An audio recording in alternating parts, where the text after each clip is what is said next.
Assalaamu calaykum asxaabta waa idin wada salaamo meel kastoo aad joogtaan marka wasiiradda maaliyadda maanta waxay ku dhawaaqday waxyaabo badan oo dad badan ay sugaayeen iyo waxyaabo kaloo kala noocnooca qofba waxbay sugaysa laakiin tanaytood oo hadda aan ka hadlayo waxaa waaye labada cunug kaabka labada cunug keliya aad ku dalban kartay universal credit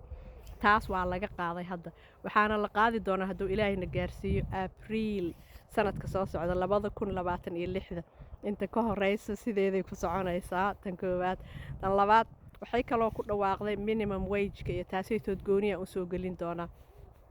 muxuu ahaay ilmaha 16 ilaa muxuu ahaay 21 intay qaadan karaan